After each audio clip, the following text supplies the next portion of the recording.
everybody. I'm Laurie Hernandez, and this is One Creative Mind. Today's guest is an emerging artist whose first album, Enough, made its debut in the top 20 on the iTunes rock charts, directly under legendary bands, the Beatles and Queen.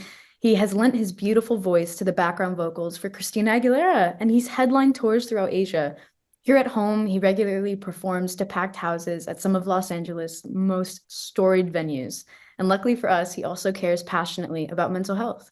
For all people, and especially inspiring young Black men to improve self-care and live happier, healthier, longer lives. We are so thrilled to welcome to the program singer-songwriter, dancer, America's Got Talent star, and man of many gifts, Alonzo. So Alonzo, thank you so much for being here. It's wonderful to have you with us. Thank you. Oh, the introduction. It's the introduction for me. That was so beautiful. Thank you so much. This is going to be such a great conversation. Viewers, feel free to post questions or comments in the chat section at any time. And if you know anyone who can benefit from the information in today's webcast, please share this video with them. So Alonso, before your music career took off and you became a recording artist, growing up, your life was very different. So tell us about your early experiences and how you transformed your own mental and emotional health. What was that evolution like for you? Uh, it's so interesting how you can, I guess, live multiple lifetimes in one life because I'm only 30 and I look back at those times and it feels like so long ago. But when I reach back and look into those moments, I remember I went from being really depressed and angry as like a child, super insecure, to kind of flipping into something completely different and becoming extremely popular. I became a really popular dancer, and, and kind of just still angry, and then transitioning into my adult life and because I was always popular in the sense that I had talent, but I was never able to, I guess, fully ground myself like in terms of character. Mm-hmm. So like I always had a nice personality. People always like thought I was cool, but I think there was um this big transition between trying to evolve from that very angry, insecure boy to now this boy trying to prove himself, which it was working out. I was extremely well known, but still, when the cameras cut off, I was still not happy with myself. Mm. And it's just been this long journey of like really committing to this new work that I've come across. And I honestly, I would say just in the last 3 years, which has not been that long, have actually been the most consistently happiest years of my life. But I mean, that's 27 years of like the whole Oh, time. yeah. And if I'm being honest, it gets exhausting. Yeah. Yeah. Yeah. I mean, the journey is always rocky. I don't think I've ever met a person where the journey was steady, Yeah. smooth, calm, woke up one morning, felt peace, and was like, I've made it. I'm done. Right. Great. Nice to meet you all. Yeah. Also, I've it's arrived. I've arrived. I'm Yeah. here. Chosen Yeah. one. Like Eh. it's always rocky. It's Hmm. always turbulent. There's always things in between that come up that will always like pull up old wounds, and yet we continue to persevere. And that's why we find the peace we do, is because you keep Yes. persevering. You know how to cope with those moments. What I've learned is that it's so important to appreciate every stage of this, Yes. like really finding the peace at every moment, not only in the highs. And I think that was a big thing in terms of my evolution from the struggles of my childhood and teenage years to now. I had many high moments. I was on America's Got Talent at what was 2020? It's 2022. 2011 was America's Got Talent, whatever that age is. I was young. So you would think that at this young age to be a semifinalist on America's Got Talent, that is so big of a deal. But that was one of those high moments. And Hmm. as soon as it ended and TV was over, I was depressed again, Yeah. and I think that it's just been such a journey really figuring out how do I like find happiness consistently.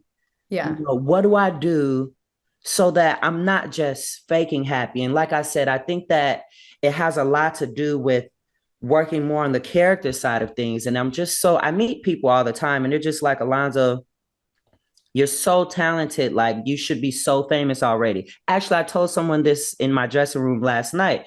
And I'm like, dude, had I been famous any earlier, it would have destroyed me. I was not ready. I'm curious to know, was there someone in the creative industry who helped guide your mental health journey or inspired you on it? Or was that something that you seeked out? So there's two key people. One person that I met earlier, actually the year after America's Got Talent. And that was at that moment in my life where, for context of people that are kind of hearing my story for the first time, I I grew up known as a dancer. Hmm. And everyone knew me as this dancer. I was a leader of this dance crew. I won talent show after talent show after talent show. And then, of course, America's Got Talent happened. And in a small town, that's a really big deal. Like they had billboards of us and police sitting outside of my mom's house. Like it was a really big deal. But as a dancer, whole entire time, I had a voice. Now I'm knowing that in addition to my singing voice, it's my speaking voice that I Hmm. wanted to share with the world. But whole time I kept it silent, super insecure, holding all of that inside. Fast forward to America's Got Talent. This is my biggest high as a dancer. And I am kind of in this space where I'm ready to like do something else because I realized that I was on television telling millions of people chase your dreams. We did it. We're from the hood. We made it out. And whole time I'm not pursuing my real dream. So a Hmm. year after I left America's Got Talent, I met my manager of now over 10 years. And he was the first person, aside from my late grandfather, he was the first person during that era that basically said, dude, you can sing. Mm. Like you're more than a dancer. Everyone that's told you to just keep dancing, they lied to you. You have an amazing voice and you need to share it. And this is, like I said, 10 years later, this is still my manager. I talk to him every morning. And the second person is someone that I met when I moved to Los Angeles about maybe 4 or 5 years ago now. His name is Justin Michael Williams. And I totally recommend that you guys speak with him if you get the opportunity. He is an absolute gem. He is a man of many gifts as well. That's why he and I really connect. And he wrote the first meditation guide for um, Black, queer, any type of outsider of a person. He wrote the first meditation guide for these people. And then he does these retreats around the world. If you may have seen on my Instagram, I was just in Bali. He hosted a huge retreat in Bali on mindfulness and self-care and meditation. And so long story short, I get to call this guy my friend, but he's my mentor. And honestly, this transition that I speak about over the last couple years, it's credited to him. I'm going to give him a good 90%. I mean, aside from the work that I have committed to for myself, he always says that, like, dude, you did the work. I just, brought you to the information. But it's like, dude, yeah. So Yeah. Joseph Pearson, my manager, and Justin Michael Williams, definitely.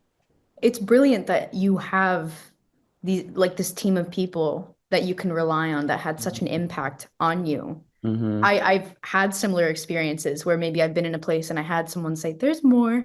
The work that I'm doing now is trying to get people to act on what they already know. Hmm. You had the vision. You heard the little voice in the back of your head telling you what you wanted to do. You've been dreaming and believing whatever it is for your whole entire life. You had these little voices speaking to you. And the reason why you've been frozen by fear is because of the other voice in you saying that you may not be worthy or that you're not good enough, or, as other things that people have said that may have caused those wounds. But then you fast forward to when someone finally compliments that thing. Oh, okay, I can do it now. I'm trying to tell these kids, we're not waiting for that. Yeah. We can get their stamp of approval along the journey to let us know that we're on the right track. But outside of that, I need you to do it afraid. Yeah. Yeah. Yeah. Mm, I love that. I One of my biggest pet peeves was always hearing, "Oh, you're so fearless. Mm, You're fearless. You don't mm, have any fear. You go out and you do these crazy things." And it completely shattered me. It yeah. broke my heart because as someone who struggles with depression, but especially anxiety, Yeah. someone telling me I'm fearless invalidates the courage it takes to be afraid and do it anyways. How do you define positive mental health? What does that look like to you? Positive mental health is whole. And what I mean by whole is that it includes all, including the negative. Like I Mm, feel like often we we attach to finding peace and happiness and joy, and we prioritize these feelings. And this is what, if we're feeling that, we're mentally healthy. And for me, positive mental health is really balance, yes. being mentally balanced on both sides, meaning that you're not going too far in either direction. You are productive and you rest. Mm, You work and you play. You're social and you isolate. And just like I was talking about that infinity sign, it's that thing where you you're finding peace no matter what is happening in your life, mm, because you know that this too shall pass. You know that this is another lesson. You know that you probably have made it through worse. And so for me, someone that is extremely depressed and really off to the other end of like negative emotions, is it's just as bad as burying everything and playing like you're happy all the time and just trying to like push everything down. But what we really want, for me, positive mental health is like we're grounded. I'm fine no matter what, mm. and I balance as best I can with everything that's happening in my life. I think the biggest thing for me personally is, and this has been a big recent one, is just that I was so good at faking like I was happy when it benefited me. And then when Cool. and then when I was alone, I could let my real emotions out, but then I would just wallow in that. Yeah. So I'm going too far here and too far there because now I'm alone and I'm really depressed and I'm really got an attitude and I'm really angry and I don't want to talk to nobody because I've been fake. I call it my cup of Kool-Aid. I gave my whole cup of Kool-Aid out already and now it ain't nothing left. So now I'm just sitting at the house just like, ooh, I don't want to be bothered. And I think that balance that I've been able to find is just like through self-care, I'm able to be happy and honor myself when I am not in the mood and not kind of give myself some grace for it. Yeah. You And know? recognizing that you're still a valued person when you're in what we unfortunately would deem as the negative, the sad, the angry, Yeah. we see happiness as this and sadness and anger is over here when in reality it's Yeah. this, We they're always, I don't know what it just is, but we feelings. always want to like, don't get me wrong, it's good to experience joy and happiness and peace, Yeah. but it's to to prioritize that in a way that nothing else is welcome is actually an insult on our Mm-hmm. real access to peace. Mm-hmm. You know, it's just like, dang, we why if life says that I'm not going to feel like this all the time, then why in the world do I get so down on myself when I don't feel happy? As a woman of color, I know growing up in a Hispanic household, this was like, it was an interesting dynamic. My mom's a social worker, so I had that exposure to mental health, but I know in the Latin community, mental health is just not something you talk about. And I know for Mm-hmm. the Black community, it's the same where maybe it's not talked about in the household. Maybe Yeah. the access to emotions or the words to find what you're feeling is not something that's prioritized. Mm-hmm. So I'm curious to know, and I I I understand this, but why is self-care so important for Black men? And why do you think putting yourself first can be so hard? I think that that's a good one. Some of these questions have so much weight, and I don't take it lightly. But just chill, Alonzo. For number one, I think that the future of Black children is in our hands just as much as the women, and the work that has to be done has to come from both sides. I also feel like there's this subconscious thing that can be triggered and is often battled really across all races, but we're talking about Black men specifically, that just kind of has this thing like you're not worthy or you're not good enough, because we're constantly always fighting to prove ourselves. You know, we're for as long as I can remember, it's been about proving that I am well spoken and I'm not some Chicago, you know. And it's also, the thing is that since I had this history of anger and I would really lose my temper when I was young, you would have think that that was my future, that I was going to go to jail or join a gang or whatever. And I think that it, even in my healing, it became about me proving that I am none of those things and I am going to be successful and that I am going to be an example and that I can make a difference. And I think that when you make that decision, it affects everything that comes after you. Mm-hmm. And I don't got no kids, but I got nieces and nephews. You know, I speak to a lot of kids, and this work that a Black man has done on himself, it affects others. Mm-hmm. And I think that I don't take that lightly. I Yeah. also think that most of the time when it comes to like putting yourself first, at least for me, you always feel like you're going to miss out on something, like an opportunity, a fun time, someone's approval.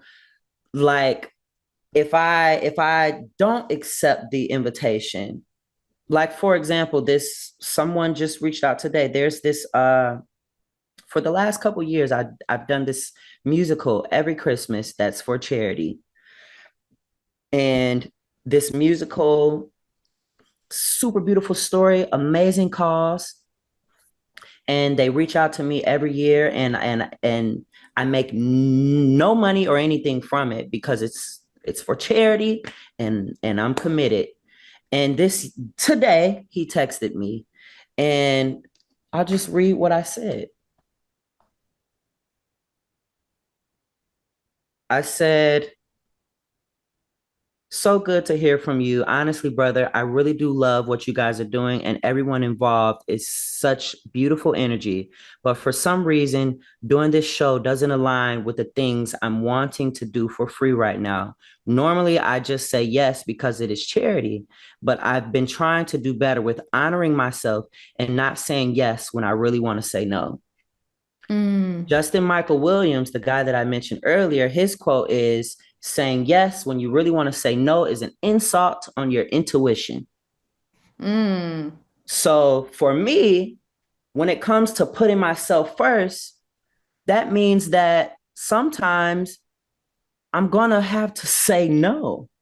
Was it difficult for you to send that text, or was it instinct to follow the intuition? Are you at the point where you're like, I recognize that I want to say no, and I'm going to say no in a way that values how I'm feeling? Or is it like, oh God, I don't want to, oh God. That's what it was. That'd be me. That is exactly what it was.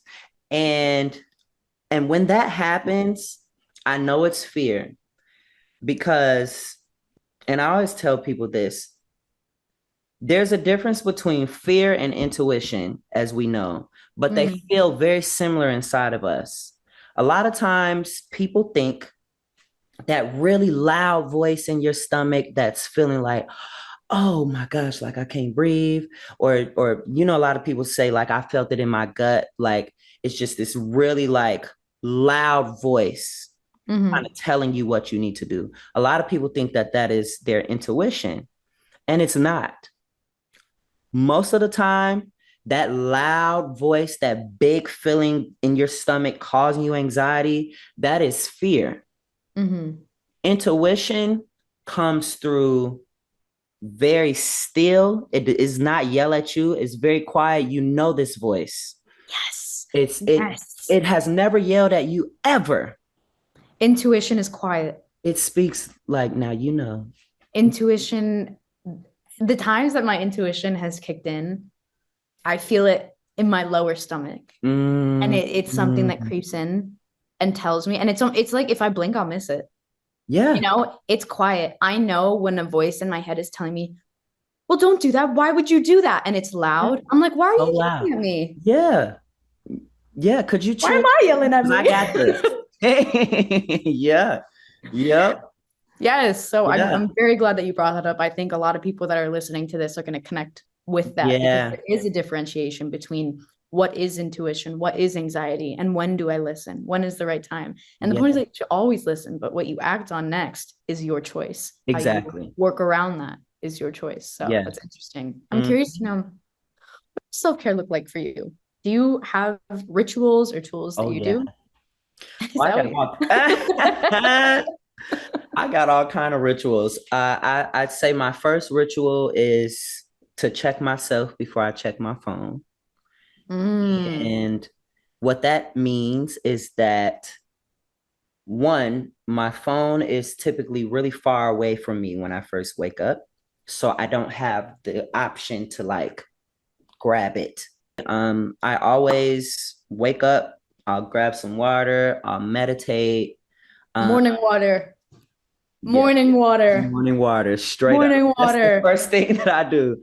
Morning water. I'm telling you, if you wake up and you don't drink water first thing in the morning, yes, you're gonna be slow, groggy, and annoyed the entire morning. Yes. Yes. Sorry. Yep. No, for morning real. Water. That's it. Like, and then I have this thing where this is a newer one. I'd say over the last like 4 or 5 months, but I've been hugging myself in the morning. So I kind of just lay there and I just say, hey, like, cause I know this body is just not me. And so I kind of just like to honor my body and just say, hey, we're back, and kind of just love on myself. Sometimes I'll literally just say, hey, good morning, Alonzo. I love you. You would think it's kind of corny, but this is just what I do. No, it's not corny at all. I love that. I think self-talk is something that's so underrated. It's so important. Yeah. My life changed when I changed my internal dialogue. Self-talk is everything. I kind of try to just bring myself into the present. Hmm. And my mom really laughed at me, but I was serious because I was talking to her about this the other day. I pay attention to my teeth when I brush my teeth. Hmm.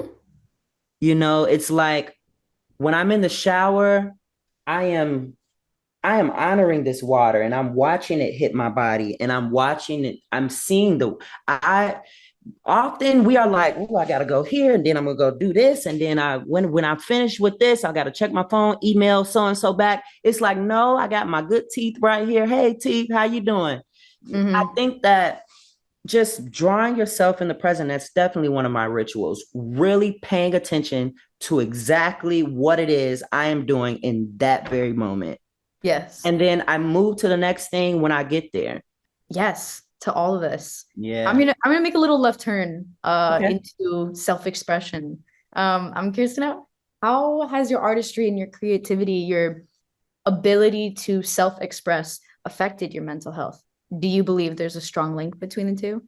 Uh, there's definitely a strong link between the two. I think that it, the first thing is that it provides this release.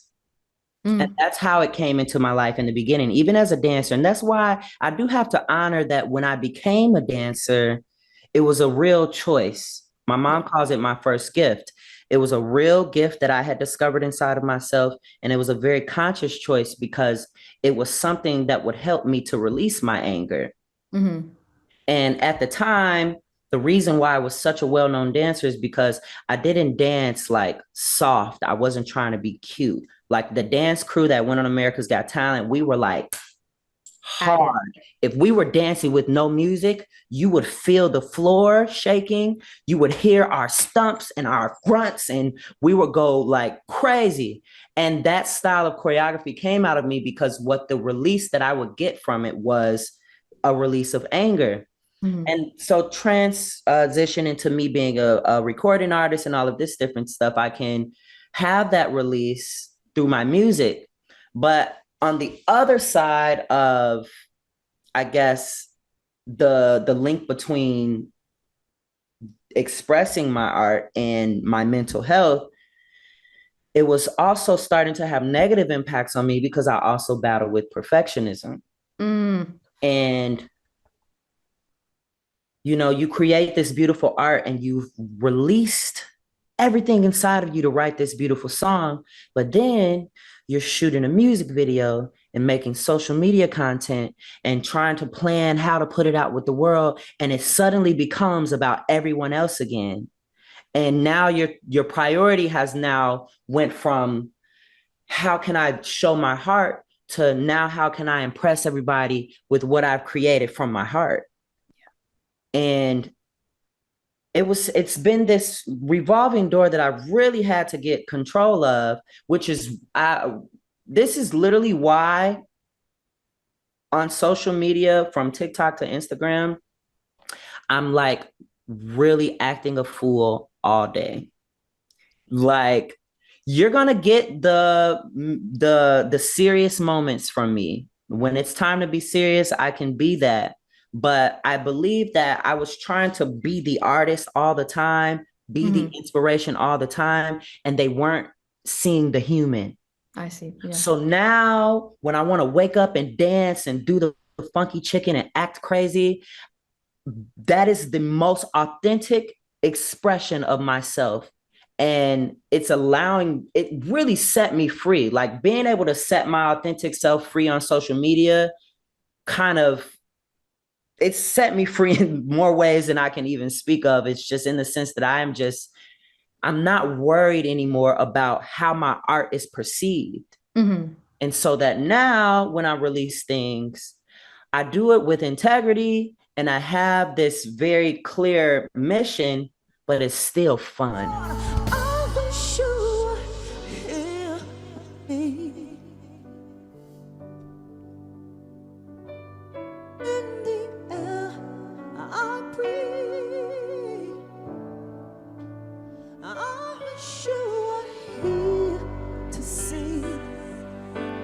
Everything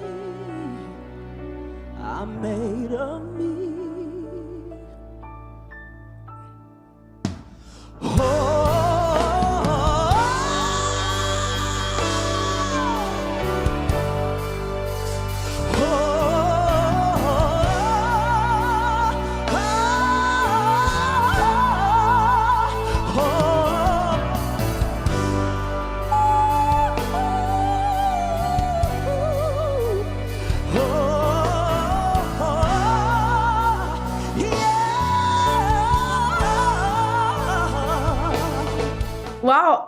Alonzo, that is beautiful. Thank you so much for your powerful voice and your Thank words. you. My next question, if you could give your younger self, you talked about earlier some mental health advice.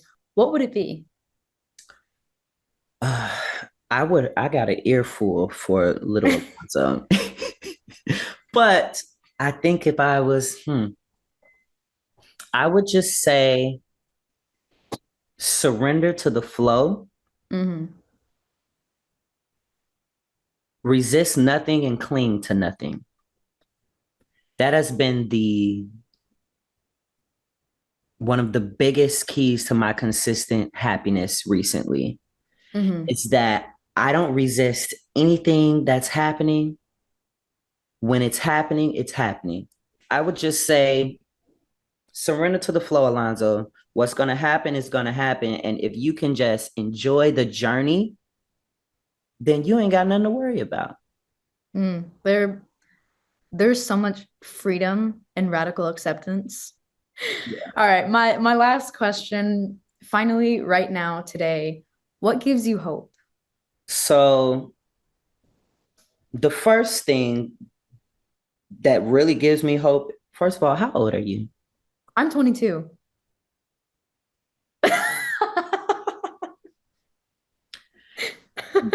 My point exactly. What gives me hope is Gen Z. Mm, Since you guys have had way more access to information much sooner in life, it's just brought this level of intelligence way sooner. And so what gives me hope is the fact that if you're like this at 22, when you're 32, what the heck? When you're 42, what the heck? Because we know, like I thought at 22, I'm already ready to take over the world. Here I am in my early 30s, now moving into a space where I'm finally happy and finally accomplishing the things that I want to accomplish. And so I say that to say that you guys are an inspiration, and I think that it's just so cool to be able to see. And I try, and sometimes I sound so old, but what it really is that my body is 30, but my spirit is literally like 67 or something like that. I So feel that that's way too. why I speak about children like they're way younger than me. And but I feel anyway, that way too, and yeah. I'm in it. So So yeah, that you guys definitely give me hope. And then the second thing that gives me hope, it's just my visions for Mhm, my own life. I have so much passion about leaving this world better than I found it, mhm. and I have hope in you, Alonzo. I love that. I love that so much. Thank you so much, Alonso, for taking the time to join us and sharing your work and your insights. This conversation was wonderful. I loved speaking with you. Thank you. You are so beautiful, and Thank I'm just you. we gotta connect on social media after this for sure. Yes, yes, that would be great. And also to the viewers, thank you too for listening, for tuning in. Don't forget to save room for a little bit of self-care on this holiday season, please. It's so important. Have a wonderful holiday, everybody, and we'll see you all next year. I'm living my best life.